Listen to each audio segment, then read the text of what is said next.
आता बातमी मवियातल्या गोंधळातल्या गोंधळाची। कारण शरद पवारांनी राज्यसभेसाठी स्वतःची मोर्चे बांधणी सुरू केली आहे आणि त्यासाठी सुप्रिया सुळेंनी जे विधान केलं त्यामुळे मवियामध्ये संभ्रमाची अवस्था आहे।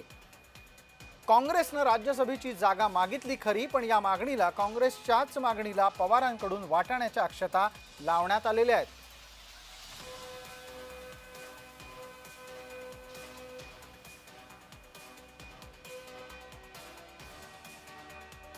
जे सगळे सहकारी पदाधिकारी सगळ्यांची इच्छा आहे की आदरणीय पवार साहेबांनी राज्यसभेवर जावं आणि अर्थातच कालच माननीय जयंत पाटील आणि माननीय शशिकांत शिंदेजी यांनी उद्धवजींची ही वेळ मागितलेली आहे।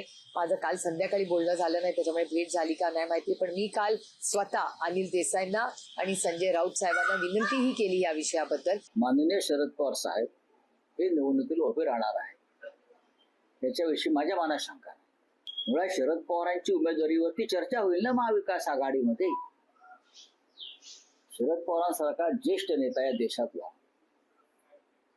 जेव्हा इच्छा व्यक्त करतो की मी अजून एक संधी घेणार आहे, तेव्हा त्याच्यावर 3 पक्षामध्ये चर्चा होईल आणि त्यानंतर आम्ही पुढे जाऊ। आमच्या सुद्धा लोकांची म्हणणं असंच आहे की राष्ट्रवादी शरद पवार पक्षाची पण असं लोकांचं म्हणणं आहे, आमच्या पदाधिकाऱ्यांचा, मी असेल जयंतराव असतील, आम्ही सुद्धा या बाबतीमध्ये महाविकास आघाडीची एकत्र बैठक करण्याच्या संदर्भातला निर्णय घेतोय।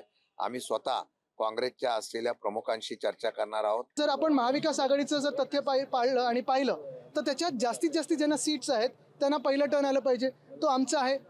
परत मी तुम्हाला सांगतो, हे जरी असलं लॉजिकली तरी दुसरी गोष्ट म्हणजे संजय राऊतजी असतील किंवा प्रियंका चतुर्वेदीजी असतील, आमचे 2 खासदार म्हणून, मी याच्यात नावं म्हणून नाही पाहते, व्यक्ती म्हणून पाहत नाहीये, 2 खासदार म्हणून पण राज्यसभेत इंडिया आघाडीत बाकीचे कोण आहेत कोण नाहीत मला माहीत नाही, कोण वॉकआउट करतं, कोण अदानी वगैरे, ह्या सगळ्या विषयावर पण आम्ही काँग्रेस बरोबर ठामपणे लढत आहोत।